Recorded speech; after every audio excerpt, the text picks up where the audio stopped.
There you go. So did you all, I just want to make sure that everybody that's here right now received their materials for today and for last week. Yes.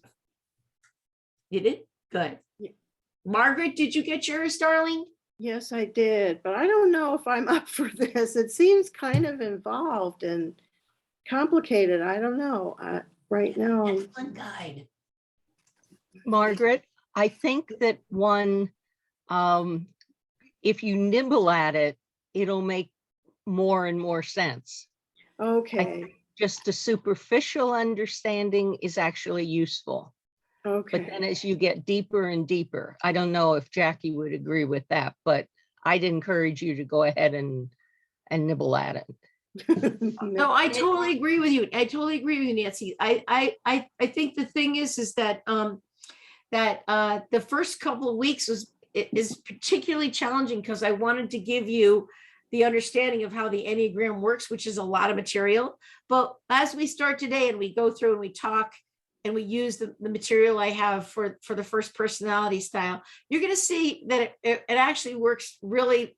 We're using a very simple form, but a perfect form for us to understand and talk. And you're going to find, Margaret, that it's actually really enjoyable and easy to understand now. So all you have to do is understand the personality style now that you're seeing. In other words, what we're going to talk about today in one, all you got to do is understand number one personality and what's going on with it. And we'll know that by the time we get done with class today. All right, thanks. So to just go one each time, just enjoy it. Don't worry. That's a big thing, right? We have to be very careful and trust that the Holy Spirit's going to give us what we need. Each one of us individually, what's most important for us. It's not about us trying to strive to get something. It's about letting ourselves be open to be nourished and given. So I just want you to relax into it and enjoy where we go. Okay. Okay. So the Enneagram, even as I say that to you, there's a couple things that I want to mention. So we'll wait just another minute or so, but while we're waiting, just for the fun of it, I looked up in some of my books, people who are number ones. So I thought I'd name you some people and see what you think. These people are identified as number ones, and think of who they are and think of how they are. You ready? Mhm. Jerry Brown is the number one. Hillary Clinton is the number one. Celine Dion is a one. John Bradshaw is a one. Emma Thompson. Jane Fonda. Think about Jane Fonda for a minute. Yeah, I know, really, yeah. Joan Baez. Vanessa Redgrave. Wait till you hear this one. When you hear this, you're going to go, oh, you ready? Ralph Nader. Are you starting to get the feel for the one? All activists. All activists. How about Pope John Paul II? Perfectionist, sort of perfectionist types. Yeah. Yeah. Richard Rohr. He's a one. He's a one. Yeah. He's a one. So just for the fun of it, those are some of the people that hang out in the one crowd. So make the world a better place. To make the world a better place. That's right. That's the thing about the one. The one's mission is to make the world a better place. That's their mission. And the immature ones want it done their way. Or let's say anyone on a bad day wants it their way. Or wants it their way. I'm making the world a better place my way. And this is the thing for each of us, what we're going to find as we listen. this is one thing I wanted to talk about. I was having a long conversation with one of my friends about this the other day.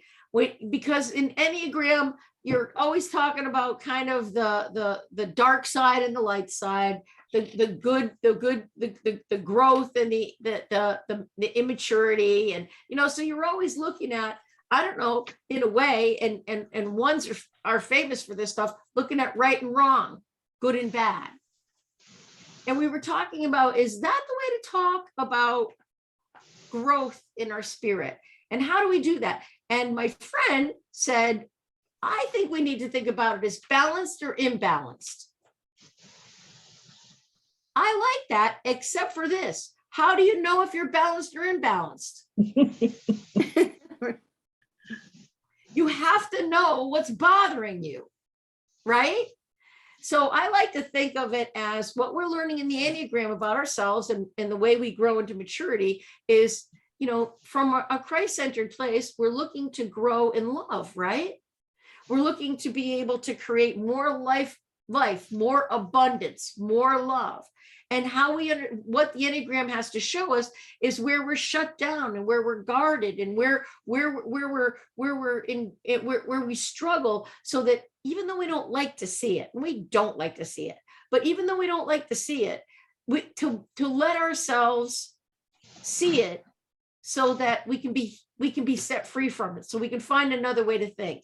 Because the ways that we think we got from the time of childhood, right? That's where we're going to find out. Every single one, we're going to start with, how were they as a child? What was it like? And how did they develop this story? How did we develop this story? So we're going to talk about that. But that means that in order to see the stories that we tell that are limiting for us, we have to suffer. Right? I can remember, I'll give you one story. Miss Nancy's over here. You can't see Nancy, but Miss Nancy's sitting right here. This is a great story with Nancy. So one day I was talking to Nancy, and this has been going on forever in my life. It still goes on in my life. But at any rate, it's one moment, I was talking to Nancy, and I was telling Nancy how I really realized that I felt like I always had to force the fix. I always had to fix it. When I listened to somebody, I always had to fix what was wrong with them. And I was doing this forever to my sisters, to everybody, like, I know what you need and I'll tell you how you can be fixed, because I'm sure I got your answer. Even though I'm not living your life, I've got your answer. So I said to Nancy, I really realized I'm like that, and I feel terrible I'm like that. And I look back at my life and I see that I've done that, and it's so embarrassing and so horrible. And I just don't want to be like that anymore. And I just feel so bad and so awful about it. And I'm really, it hurts me to say this truth about myself. What I really wanted her to stay with me was, I wanted her to say, it's okay, Jack. You're really loving, and we know that you do this stuff out of love, and it's all right. And don't feel so bad about yourself. And you know what she said? Good. It's about time. What? I know. I was thinking what you thought, that you're coming from a loving place. Yeah. No. Nope, that didn't go. I mean, Sisters say, we've been trying to tell you. I mean, and then when you own the thing about yourself, it doesn't mean that all of a sudden, there's sunshine and roses and it's not happening anymore. It's like actually, now I know this, and now it really feels awful, because I can see it all the way in my past, everywhere I was, and I can see the moments when I start doing it in the present. So that's what I think we're talking about when we talk about the suffering, when we see those patterns in ourselves that have been entrenched, that we actually didn't notice. We thought they were good. We thought we were doing okay. And we come to the point where we have to recognize that, no, that's not true. That what you're doing is it's diminishing your expression of yourself. It's shutting other people down. It's causing you not to be able to be a full expression of yourself because you're fearful or you're anxious or whatever. This is what the Enneagram is talking about with us. So what I wanted to do today, before we pop up the number one, was I wanted to read this really cool part about prayer and suffering and the Truth of Transformation from Richard Rohr, just to get us started. So I want you to just take kind of like a little breath and relax into your chair. And I'm going to read you this little thing that Richard has to say about how we grow and how we learn.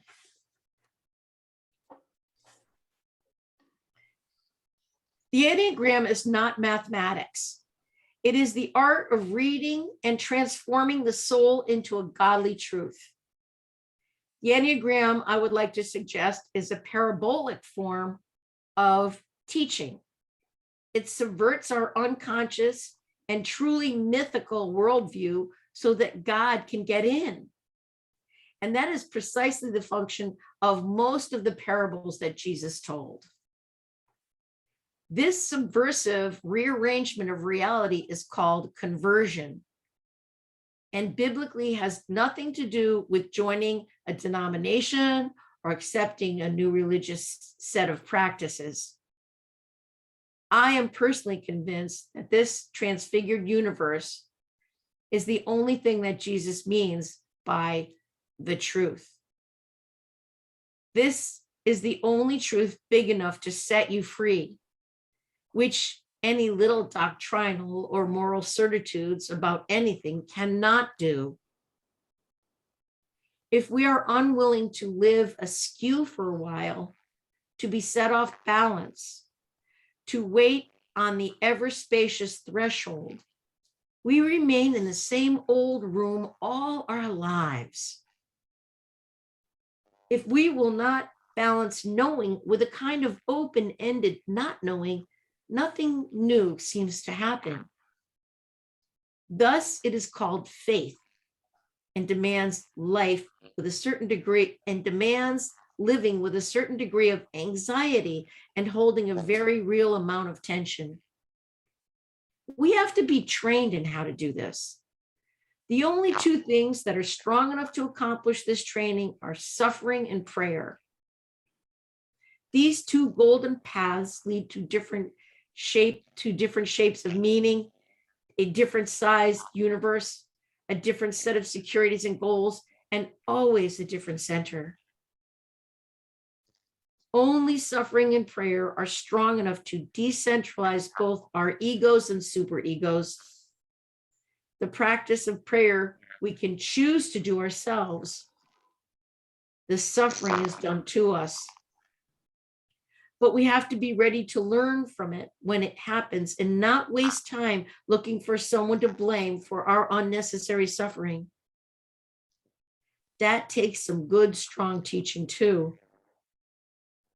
As I love to say on the road, it is the things that you cannot do anything about and the things that you cannot do anything with that do something to you. The Enneagram is just such a thing. It leads to both interior suffering and desperate prayer when we realize we cannot convert or transform ourselves. Take a moment to think about that. Now, Jackie, I don't know if this is happening with other people. I was getting kind of another voice coming. Is that better now? Oh, you know what? Let me wait a minute, hang a minute. You need to unmute so you can talk, Margaret. You need to unmute.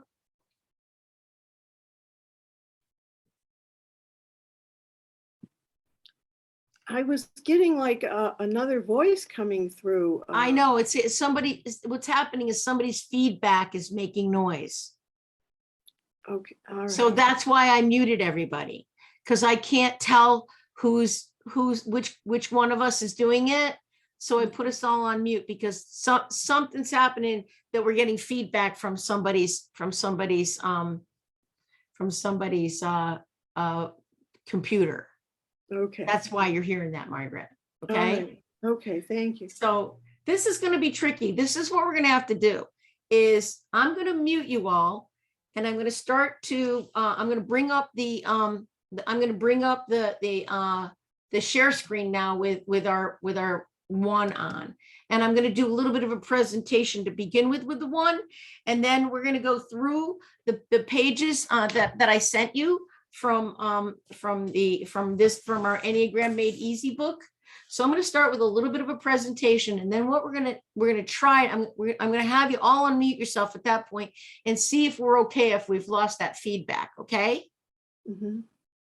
So I'm going to ask you, if you're not muted, to please mute for just a minute while I give you a little bit of information about the one. I'm going to pop up the share screen at the same time so you can be looking at the beginning of it while we get started.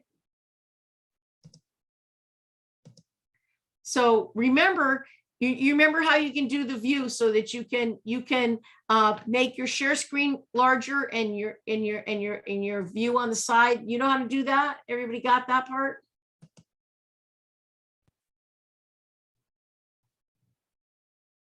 Okay, hold on 1 minute. I gotta, oh, is this one?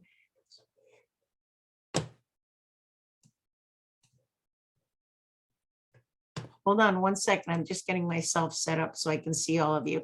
I got two computers running at once. That's why you see my face in two places. So that way you're not seen on screen when we record this. All right.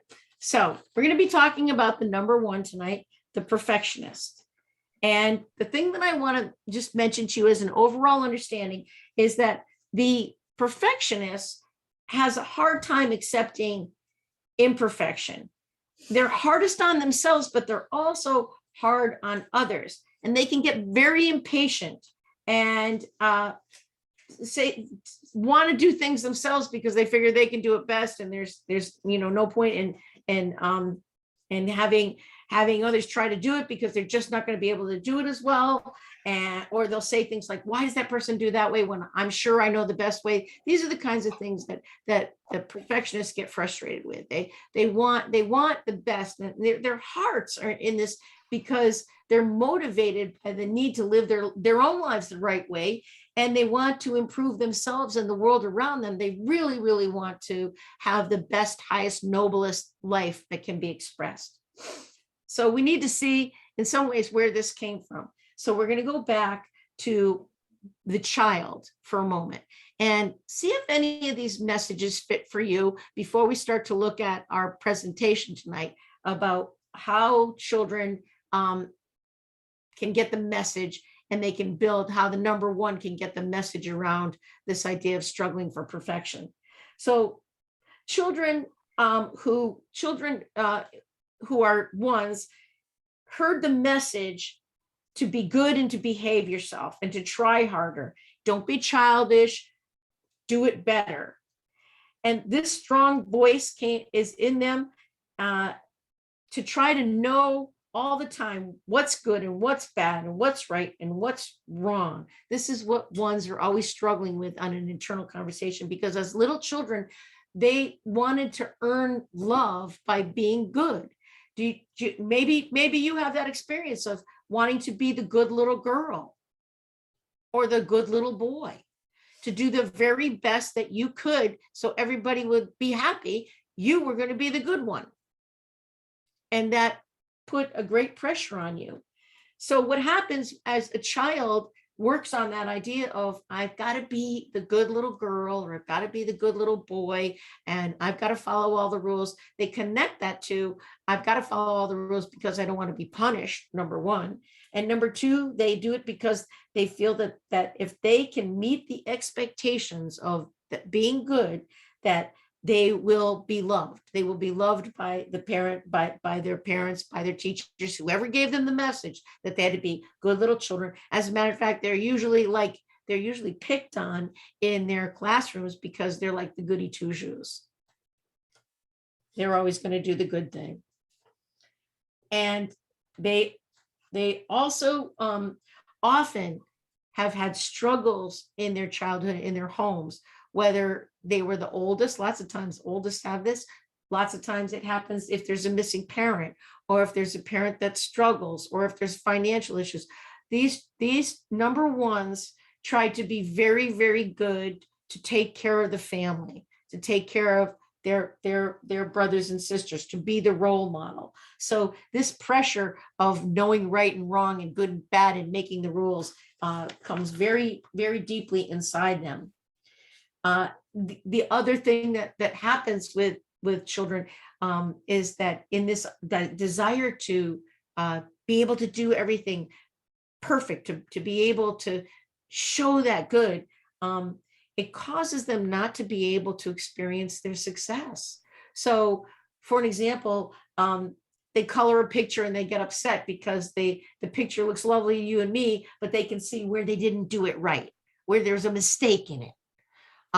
Or say, for example, someone you could take it from another way. Someone could cook a wonderful meal, or play a beautiful piece of music, or be an athlete who performs a great feat. Like I was watching the skaters, and you can see this sometimes in the skaters too. The point being is they do a beautiful performance, but they can't, like the cook can only think of the undersalted dish. Not that the whole meal was scrumptious. The undersalted dish is what sticks in them.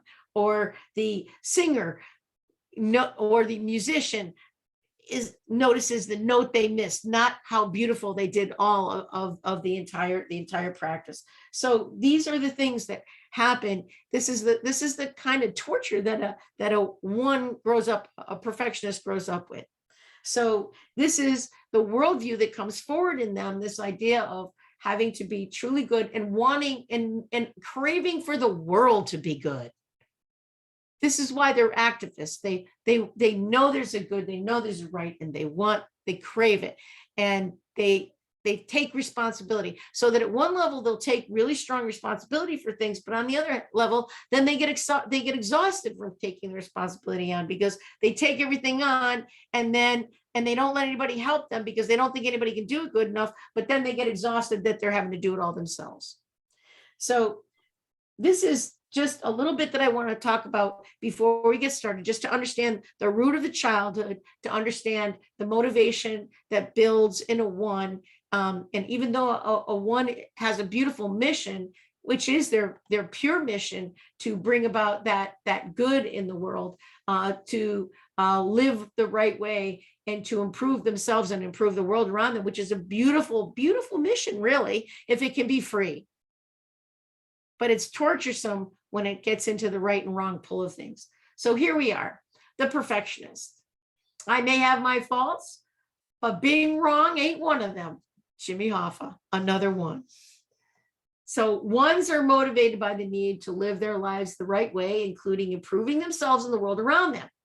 Now, see if any of these quality traits are in you. Let's start with the best ones. At the best, at their most relaxed, at their most mature, ones are ethical, reliable, productive, wise, idealistic, fair, honest, orderly, and self-disciplined. Do any of those traits feel strong in you? Whether you have them or whether you want them. Have you noticed any of those that you lean towards? Just think about that for a moment. And then ones at their worst are judgmental, inflexible, dogmatic, obsessive compulsive, critical of others, overly serious, controlling, anxious, and jealous. Now let's just take a moment here, looking at those sets of qualities, and I want to open up a little discussion to see if you either yourself have experienced this, if you feel you might be a one, or if in fact you've experienced other people with these qualities or seen this. So I'm going to invite you to unmute yourselves. And let's talk a little bit about this. Does anyone have this? Let's start with the motivation. Does anyone here feel like that motivation to live the right way, including improving yourself and the world around you? Does anyone have that sense of draw in them? I do. Can you tell us a little more about it? Can you tell us a little more about that in you? Well, I'm about ready to switch from a 6 to a 1. No, I'm just kidding. I'm a solid 6. But I share an awful lot of these traits. And I especially like Jimmy Hoffa's quote. Because when I'm at my worst, that's exactly how I am. But I don't believe that I'm a solid one. Well, okay, that's important, but you can see this in you. So that's key, that Well, we all have these parts in A us. good example that you probably would have seen is when I was head of the hospitality at St. Paul's, and I always decided to do things myself because it was much easier for me to do it myself than to get somebody else to do it. I didn't really want to do it. I didn't feel like telling anybody else how they ought to do it and teach someone. So that was probably not a good way for me to be. But the reason, again, remember that thank you, Andy. That's really important. I'd love to hear other people with this. The reason that would be in terms of perfectionism is in the highest motivated reason. It's because you think you can do it best and you want the best for the situation. So you can get carried away into it that way, but it's actually very much about the motivation to want things best and having to catch back and say, I'm not the only one who has the idea of how best would be, that other people could be let in to try things as well. How about anybody else? Does anything else stand out for anyone? Well, the reason I think that I might be, or I'm having trouble whether I'm a 1 or a 5, is because the reliable and productive and obsessive compulsive and overly serious has all been true.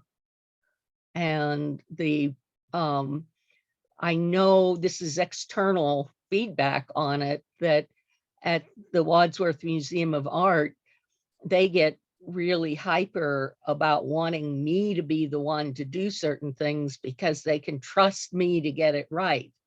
And I'm super reliable and I'm really picky about details and they love it. But at some point, I end up doing the same thing over and over again just to make sure I've got it right. So I can tell that it goes too far sometimes.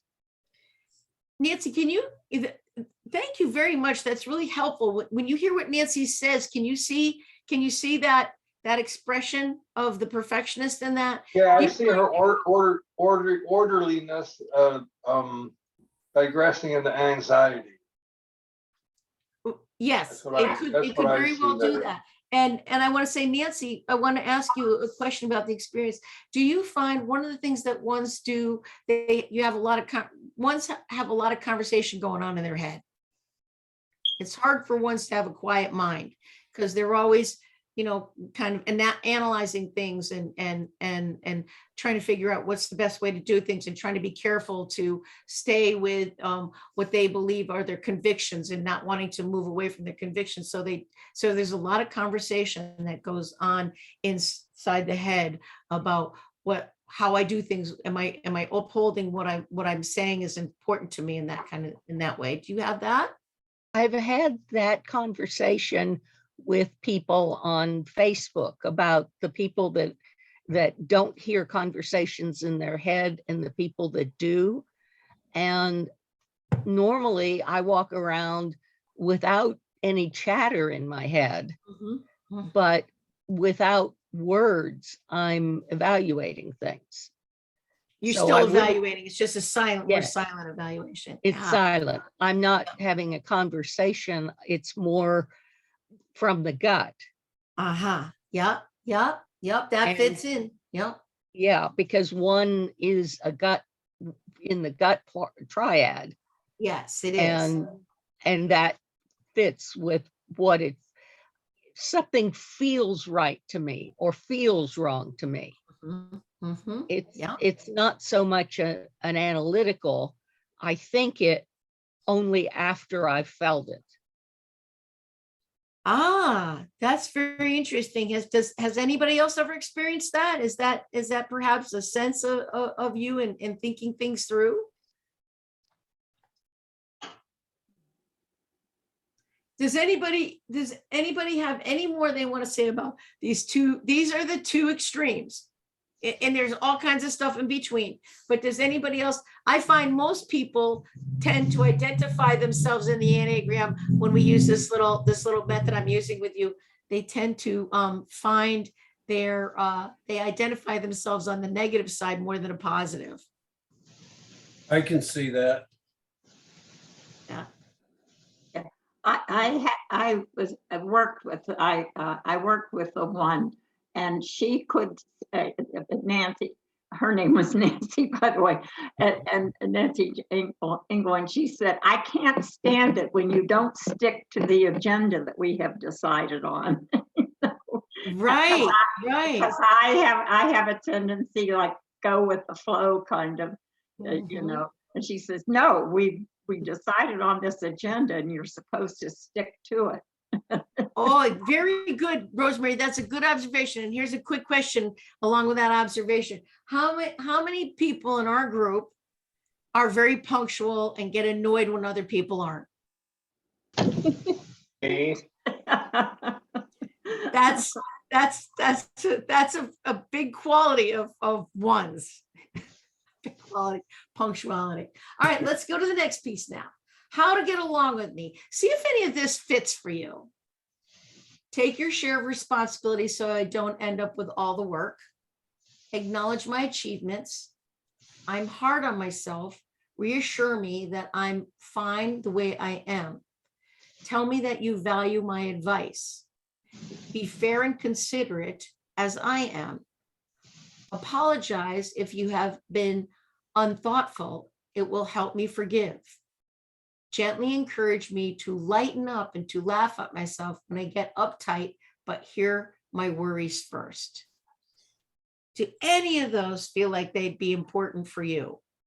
I like the last one, gently encourage me to lighten up and laugh at myself and not take myself too seriously.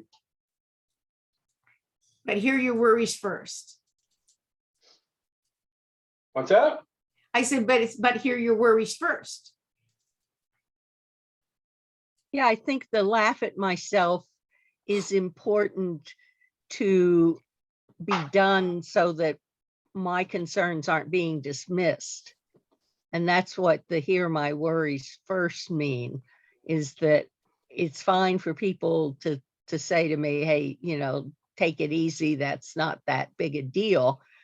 But I can understand why you might feel it is, or to acknowledge that there's something there, and then say, yeah, but you'll feel better if you lighten up about it. If that makes sense. Yes, yes, it does make sense. And that has to do with that inner critic. Right. I'm hard on myself. Reassure me I'm fine the way I am. That's the important one for me. It's very powerful in that desire to live a good life. There's this hard inner critic in the one that's always trying to always judging the person, always judging to make sure that they're being the best person they can be. That's part of what the effort to let go of is, to not feel like you have to, that God's taking care of judging you, that you can let go and lighten up, It's okay. It's okay. An example of that is that I just kicked myself for interrupting you and talking over you. That's exactly it. Yeah. That's an example of, you know, in the bigger universe, that's really not that big a thing. Right. That's very good. Thank you very much, Nancy. That's a super, for people to see how subtle it is. That's the point, that the inner critic is big because it's subtle. It's a constant dialogue. So, and that's not unusual on Zoom, Nancy. Yeah. Right. Yeah, right. That delay is really a killer. Yeah. So ones at their best in a relationship are loyal, dedicated, conscientious, and helpful. They are well balanced and have a good sense of humor. When they feel safe, when they feel loved, when they feel cherished, When they feel respected, this is who shines out. Ones at their worst in relationship are critical, argumentative, nitpicking, and uncompromising. They have high expectations of others. Do you ever know anybody like that? Or do you ever feel that way yourself? I'm going to give another example. Would people please remember to mute themselves? There you go. There you go. There you go. Good one, Nance. All right. This is what we like about being one. If you're one, you like this about yourself. Being self-disciplined and able to accomplish a great deal. Working hard to make the world a better place. Having high standards and ethics. Not compromising myself. Being reasonable, responsible, and dedicated in everything I do. Being able to put facts together, coming to good understandings and figuring out wise solutions. Being the best I can be and bringing out the best in other people. How many people experience any of those joys? I mean, you don't have to be a one to experience them. In other words, you have one in you, and it helps you to understand that the personality type, if you can recognize some of these qualities in you, even if it's not your personality type. Sorry to talk so much, but that's the second to the last one is exactly true of fives too. Mhm. And that's Yep. why I think there's a big overlap in me Yeah. that I can do that. I can really put facts together, Mhm. and I'm proud of it. So hubris is a big problem.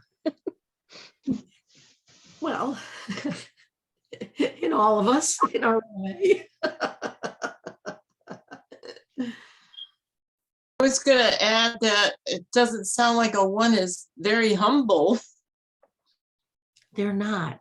But it's not, but you got to know it's an inverse thing. It's, in other words, they push so hard to follow the rules and know right and wrong, and they have to be convinced of what they think is right and wrong so that they can be the good little girl or the good little boy. They have to have that. So it looks to us a lot of times like arrogance and judgment, and in some ways it is, but in other ways we need to understand that with compassion, that it comes out of a root of being so concerned about being good. Mm. It's really important to understand that compassionately. And it's important for us if we're not ones, because if you experience a one, and this is when they say, when the one up above when it said, they tell me you appreciate my advice. Well, when ones give you advice, ones are giving you advice like they know exactly what you ought to do the way you ought to do it, because they know. And it can be annoying. And they're just thinking they're telling you the best way. And so just go for it. So we can say, yeah, thanks a lot for that advice. But, I know that well, because even though I'm not a one, I know I'm like that. I have that. I have a strong tendency towards that. Now, this is what's really hard about being a one. Being disappointed with myself or others when my expectations are not met. Think about that for a minute. Haven't we all had that experience? Feeling burdened by too much responsibility. Thinking that what I do is never good enough. Excuse me, Jackie, can you clear it up? Is that better?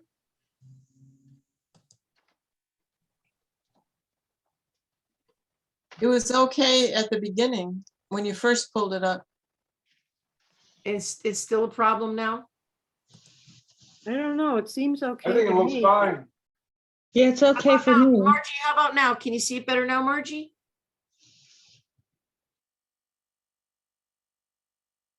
Is that okay for other people? Yeah. Yep. It's okay, Yes. yeah. Thank you.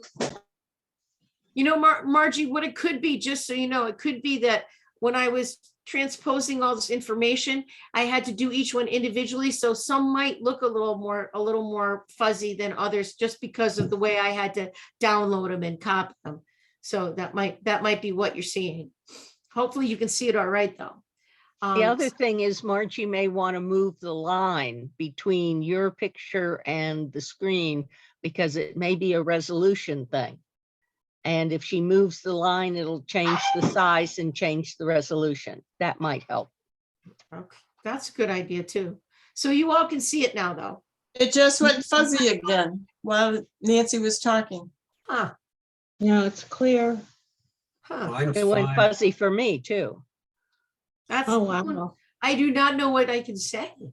Let's just see if we, let's see if It we can get was through this fine thing. a second ago. Rats, where's the perfection here? Come on, where's know, the gee, perfection? It's not perfect, Jackie. I won't. I take know, it's not meeting our expectations.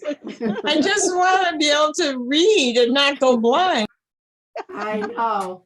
I can't seem to do anything about it. I gotta tell you. Okay, so here we are. So what's Great. hard about being the one? I'll read it for you, Margie. All right, being disappointed It's with fine. Okay, good. All right, being disappointed with myself or others when my expectations are not met. Or when my screen goes fuzzy. Feeling burdened by too much responsibility, thinking that what I do is never good enough, not being appreciated for what I do for people, being upset because others aren't trying as hard as I am, obsessing about what I did or what I should do, being tense, anxious, and taking things too seriously.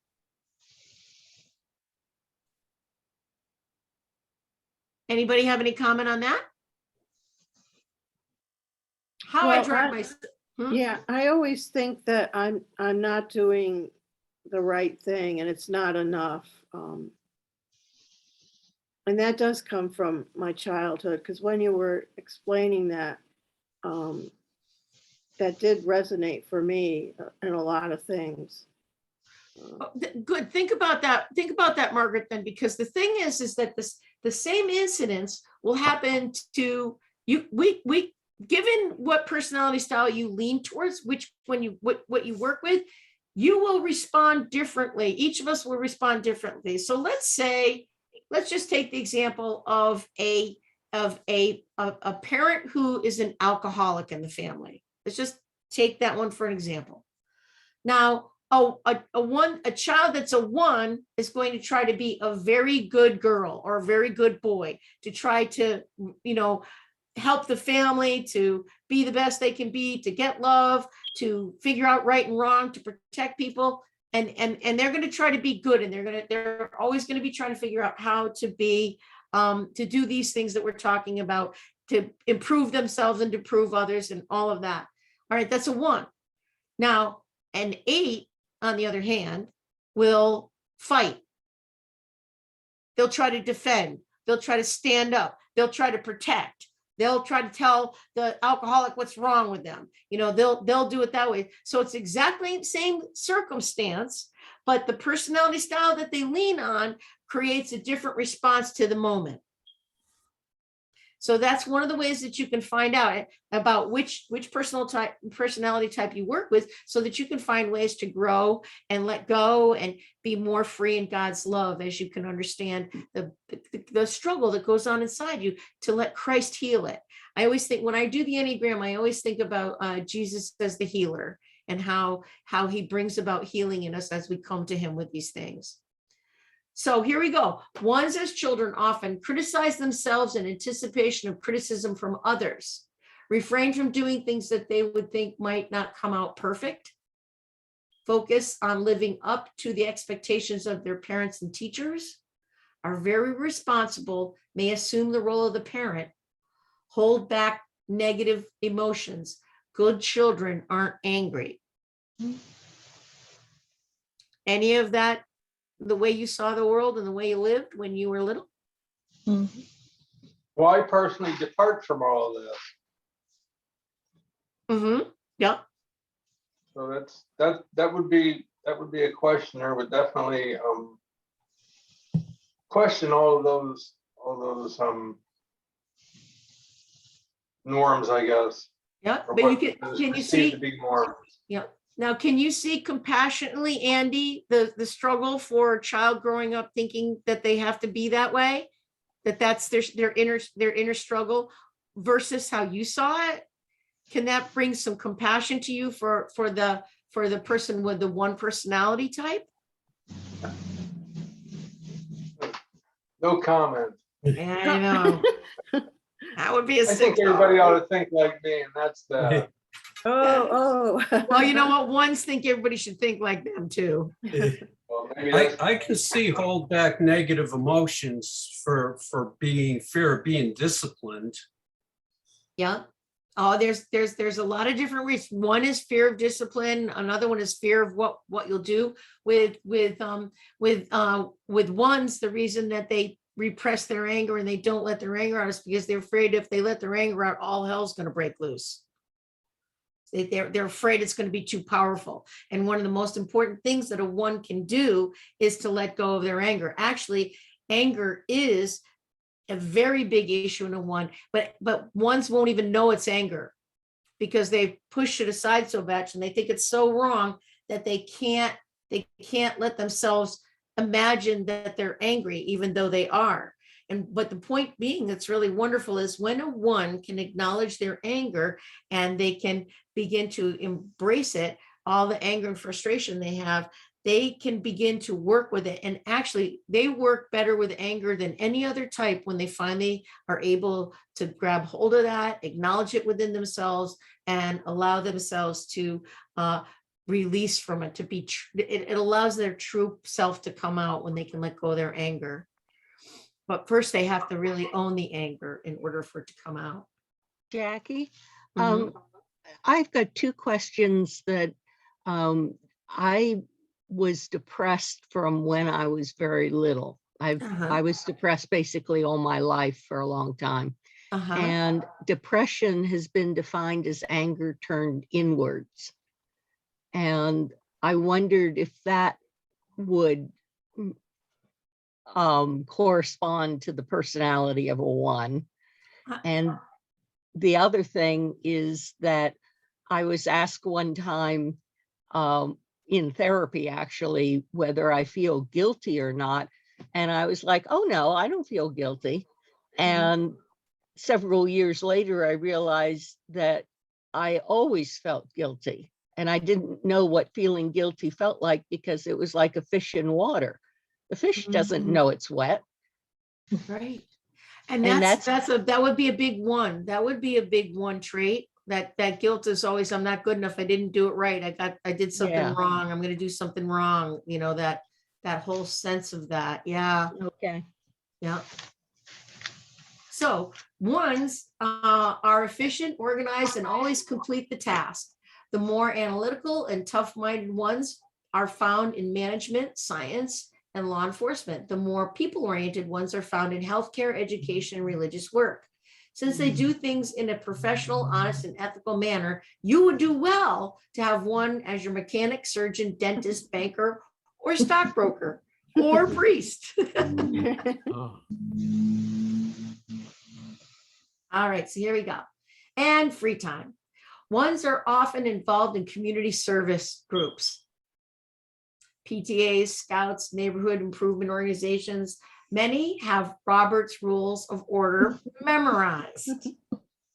Some work to save the environment through Sierra Club, Greenpeace, and the like, or are involved in humanitarian causes on either side of the abortion issue, for instance. Ones often work out and diet for good health or feel guilty if they don't.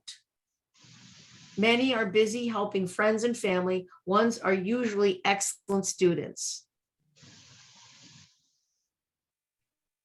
Comments about ones.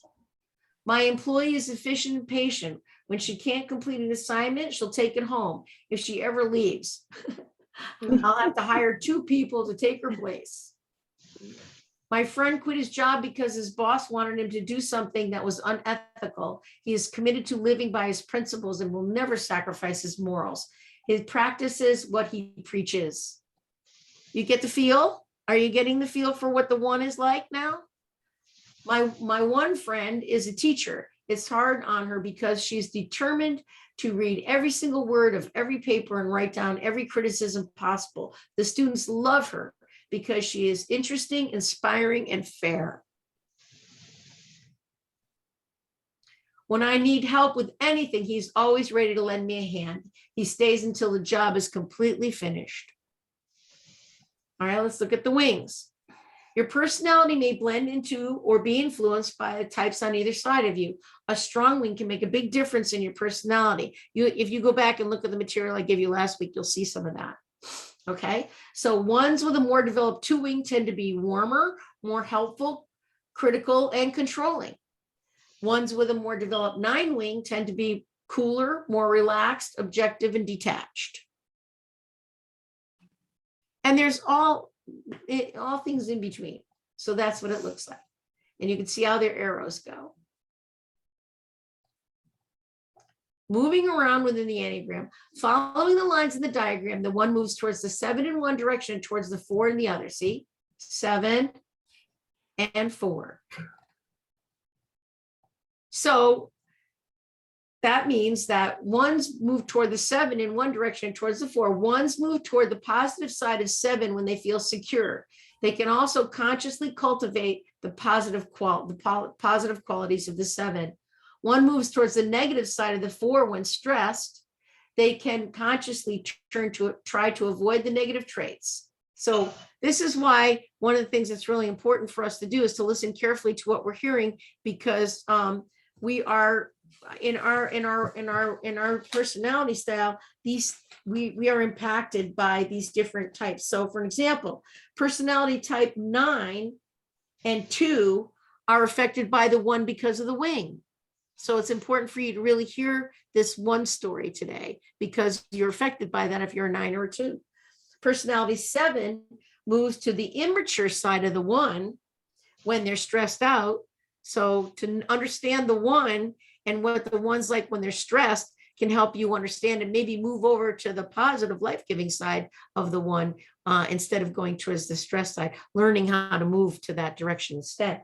And then type 4 moves to the mature side of the 1 when they're relaxed. So when the 4 understands how what a 1 is like when they're in a good place, they can move towards that. So that's why it's important for us to hear all of these stories. So when 1 moves towards the positive side of 7, they become less self-critical and more self-accepting. They become more enthusiastic and optimistic. They act more naturally and spontaneously. They shift their attitude away from what's bad in a situation towards what's good. And they plan more activities that are simply for enjoyment. When 1 moves to the negative side of 7, they become self-destructive through substance abuse or excessive behaviors. Lots of times what 1s do when they're stressed and they're really wounded and they're in a very painful place, they live a double life. Like for an example, take televangelists that preach moral correctness. And the next thing you know, one day you hear that they're doing something completely immoral. Oh, That right. is that twist. That's the broken twist within the 1 personality, that they try to hold a high standard and then they break. So 1s move toward the negative side of 4. They feel indignant because their expectations are not being met by themselves, others, or life in general. Turn their anger inward to become depressed, lose trust in themselves and or feel unloved and unlovable, long for what they don't have and feel hopeless about ever getting it. Now that was the romantic, right? Uh-huh. Well, you'll see, just like in this one, when we get to 4, you'll see the complex sides. That's the thing. We have complex sides within us and how we express ourselves. So the 4 on the positive side is creative and has all those things going on. But on the other side, 4s can get very, very sad, very drawn in. Yeah. So when 1 moves to the positive side of 4, here's the positive side of the 4. They get in touch with deeper feelings, become involved in creative and artistic activities. Okay, so now here's some really important practical suggestions for the one.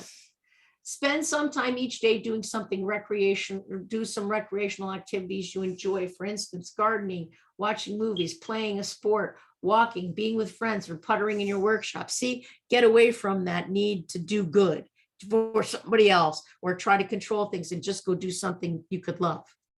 Give yourself special treats regularly. Flowers, sports events, bubble baths, dinner at your favorite restaurant.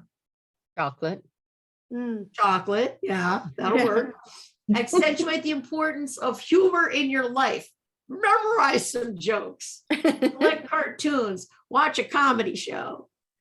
Become aware of what you want to learn, to ask become aware of what you want and learn to ask for it, even for whims. Avoid the word should. Change the should sentence to I want to or I don't want to. For example, I should visit Mike becomes I want to visit Mike, or I don't want to visit Mike. Take a class in practice stress reduction, meditation, or yoga. Pat yourself on the back for allowing yourself to have one helter-skelter drawer, closet, or room. Take vacations to get away from work and compulsive doing. Now, this is a very important part, recognizing and working with anger. Be aware that you may make sarcastic or cynical remarks when you feel hurt and defensive. Learn to accept anger as a normal, useful human emotion. Ask yourself if there's something you haven't been aware of beneath your anger, such as sadness or disappointment. Try to realize that expressing anger will not make you unlovable. If expressing your feelings directly does not seem appropriate, exercise, write, or talk to a friend. You will become more frustrated and angrier if you pressure yourself and others to live up to unrealistic expectations. One of the things that Richard Rohr talks about that's extremely important for a one is contemplative prayer. Because in contemplative prayer, to just sit and be with God with no agenda, not to study a scripture, not to get some deep understanding, but just to be in stillness in order to let the tiniest voice inside you come out in a safe place in love, is one of the best ways for ones to heal and to grow into the beautiful, wise, generous, kind people they are, is by contemplative prayer. The three things that Richard Rohr talks about that are most important for ones are love, God, and nature. That those are the most important things for the one to focus on in order for them to be able to get to the place of tranquility and openness, and to really express their gifts and their talents and their beauty in the world. To waste time with God and trust that God loves you enough so that you can open up.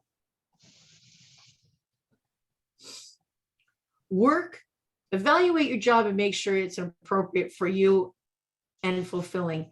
Ask others to help so you don't do more than your share. If you're afraid they won't do as well as you, find another one to do the job. Allow yourself to do certain things quickly, although imperfectly, so you can get to the next task or go home on time. Well, just think about personal life. How, just even in your own life, can you do something quickly and imperfectly? Can you like do something around your house? Can you like just throw a blanket up on your bed instead of making your bed perfect? Shove the clothes under the bed instead of putting them away. Try these things, you'll be free. Don't let one flaw in your performance make you feel worthless. Be willing to drop a few notches down from being perfect. In Okay, relation. I'm gonna take off. Take off in a second, like since it's almost time for my other Zoom meeting. Okay, Paul, good to be with you. Thank you. Nice Mwah. to see you. Bye-bye. Take care. Oh. We're almost done, my darlings. So in relationships, there's no such thing. There is so much good in the worst of us and so much bad in the best of us that it's rather hard to tell which we ought to reform, which of us ought to reform the rest of us. Learn to forgive yourself and others for flaws and mistakes. Learn to respect others' ways of doing things that are different from yours. Be generous with praise and encouragement. When you get the urge to criticize or correct someone, either keep quiet or surround what you say with positive, not flattering remarks. Become aware that your tone of voice can be harsh and can upset or frighten people. Avoid fantasizing about changing people. Rats. It's one of my favorite pastimes. Now, for parents, and it doesn't matter whether your children are grown or whether you have grandchildren or whatever you got going on, allow your children to come to decisions on their own in order for them to develop more self-esteem. Let your children, or I think of any loved one that you share journey with, right? Isn't that true for all, right? Yep. Let your children know you love them, not only for what they do, but for who they are. See everything, overlook a great deal, correct a little. Don't you love that? I have found the best way to give advice to your children is to find out what they want and then advise them to do it. Things a one would never dream of doing: being half an hour late for work, not sending thank you notes for birthday gifts within 2 days, not making reservations for every night of their vacation, leaving their clothes in a heap and their dishes unwashed for a week, laughing it off when criticized, eating with their elbows on the table and using their sleeves as a napkin. Oh, gosh. Taking a relaxed bath just before guests come over instead of going over the house for another clean. Angels fly because they take themselves lightly. These are positive things that you can say to yourself on a regular basis. Just let them come into your soul. It's okay to relax and enjoy myself. I'm okay even when I make mistakes. I'm learning not to take myself so seriously. I'm perfect just the way I am. I will ask for what I want and what I need. And that's it, my friends. That is our presentation of the number one. We're at 7:03. Is there anything anyone wants to say about the one before we go? Oh, you're doing a good job. Thank you very much. You're Can I welcome. Can I make a comment about the language of move towards, that when they talk about a type moving towards another type, I think it's important to think of it in terms of this is the tendency the type goes in sort of not independently, without volition, and that not that we're supposed to force ourselves to the positive side, but that we release the negative and we let God take us to the positive side. I think it's important. Very excellent point. Very excellent point, Nancy. I'm sorry. I Not need to to put a lot of determinism into it.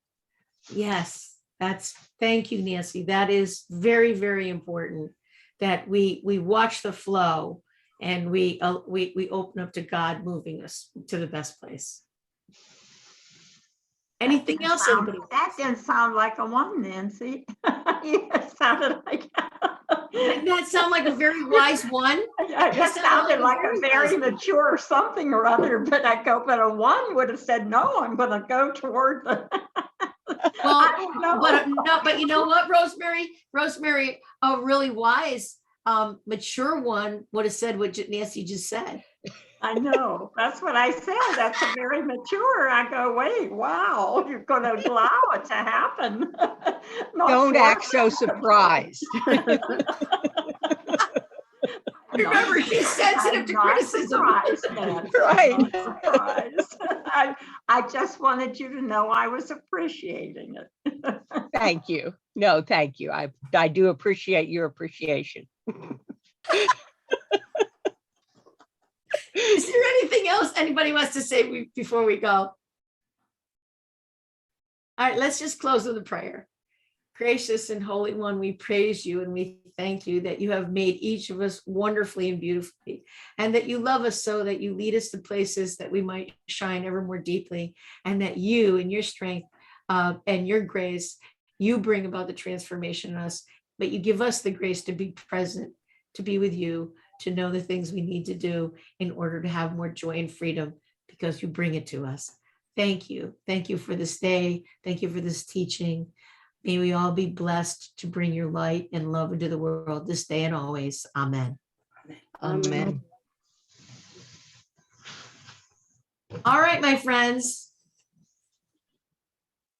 That's it.